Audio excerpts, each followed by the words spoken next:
Hi, welcome to How to D&D. My name is Fred Wheeler, and today I want to do a review of Tome of Beasts. This book has got some pretty fantastic art, as you can see from the front cover. I'll show you the back as well. Let's flip this over. There we go.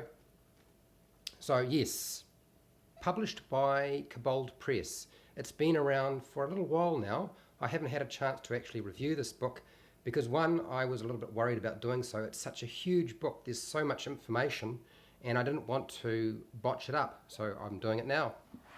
Turn this back over. All right, there we go. So you can purchase this for about $50 US. I find that Kobold Press has their own website, so you can purchase it directly from them. I couldn't find anywhere on the book depository that would allow you to purchase this at a reasonable price, so I think it's more than $50. So if you're outside of North America, then purchasing it from the book depository is going to really be your only option, because I'm pretty sure if you buy it from Amazon it's going to be more expensive. It's about $33 right now US if you're buying it in North America, and of course if you purchase enough you get free shipping. And the book depository, that's always free shipping, which is why I tend to buy most of my stuff from there. The contents page is nice and clear. It's pretty obvious that what each monster, on how many monsters, there's literally a monster on every single page. And I'll just show you the contents page here. Let me get this back here. Oh, where is it? There we go. So literally, if you have a look at the page numbers, you've got a monster for every single page. Just about, if not two. That's a lot of monsters. It's got a little introduction here, and it basically just talks about monsters in general.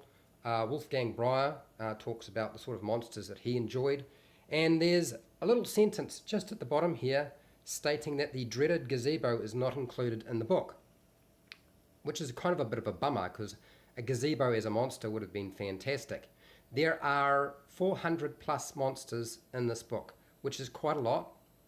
It's made by, or put together by, a Kickstarter. About almost 3,000 people put together their money and made this book happen, which is great. Chris Harris, Dan DeLeon, Rodrigo Garcia Carmona, okay, and Wolfgang Breyer, and Steve Winter, all the people from Kobold Press. So they're really good at what they do.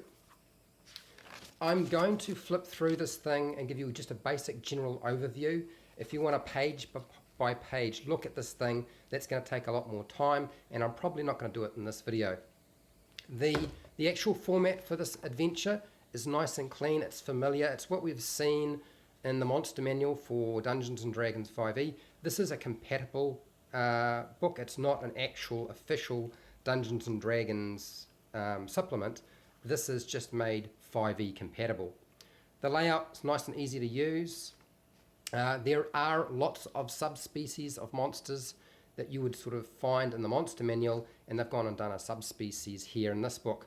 There's a huge amount of Fae and Midgard creatures, a few NPCs, not a huge amount, many new monsters and beasts. A lot of the monsters do not just damage, they have conditions. There's a lot of importance placed on conditions and monsters. And these sort of conditions, they continue on. In the past, we would see, a condition come into play and it would last maybe a round or two, or you could get rid of it after a short rest or a long rest. These things can hang around for a long time. You might have to cast a spell. It might be permanent. Save and suck is what I would say. That's not necessarily a bad thing if you like old style Dungeons and Dragons. There are far more dangerous monsters in this book than there is in the official Dungeons and Dragons manual. Okay? That manual is truthfully just the backbone. This is not a replacement for that book, by the way. The effects, as I said, are very permanent, and some of the effects are strange. Like there's one monster that literally transforms your creature when it swallows you. as you turn into a different species, another type of creature. These monsters are better suited, I would say, for experienced players who are bored by the current monster manual, or really just familiar. And if you haven't got time to build your own monsters, then sometimes using somebody else's is a better idea. There is heaps of monster lore, very clever, quite interesting. I found myself wondering whether I would enjoy this book. I'll just get rid of that mark there. And truthfully, it's more impressive if you have a really good hard look at what's actually there. Mechanically, it's very different to the monster manual. Sometimes when you were making a saving throw, you would find yourself in a situation where you had to make 1 or 2 saving throws before something happened to your character. And that's fine if you don't want to be turned into stone or stunned or paralyzed or wind up with a disease permanently. Some of the interior art is kind of dark. You might have noticed the contrast, a bit dark in places, and that's probably because the pages are thicker and they're not glossy. If it had been a glossy finish and had been printed slightly differently, that would have made a big difference. Masses of clockwork constructs in this thing.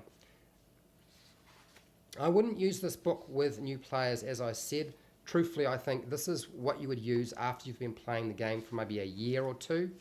The binding. Now, one of the issues with the Dungeons & Dragons 5e book was the binding on them tend to, the first printings, they fell apart.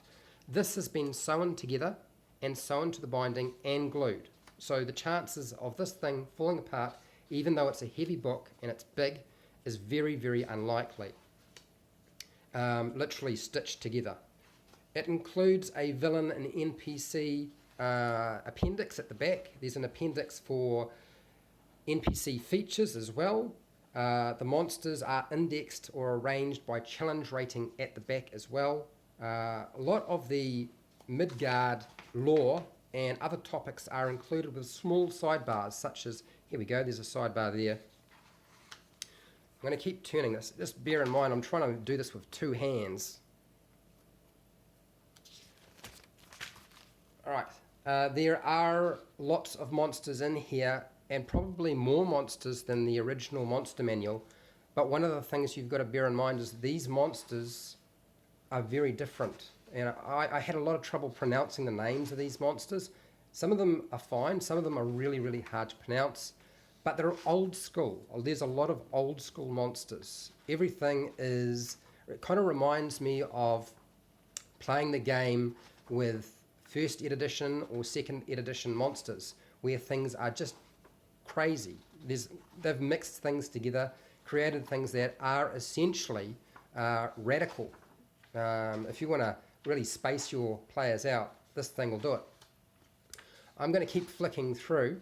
I'm going to end the video here because I'm going to do another video showing you in more detail with a lot more time and breaking it up because I think it needs more time to be able to do that. This was just supposed to be a quick sort of flip through, a general overview.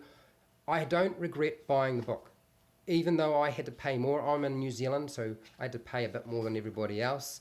You might find yourself in the same situation, but it's worthwhile. I honestly felt like, even though there were certain things I wasn't happy about, some of the artwork, like I said, was dark. Some of the monsters really feel overpowered, but still a fantastic book. I highly recommend it. I'm going to finish there. So if you found this video helpful or informative, please share, like, and subscribe. Make a comment below if you have any questions about the Tome of Beasts. I will be doing another video on the topic where you'll get a chance to ask questions there anyway. And till next time, keep rolling those 20s.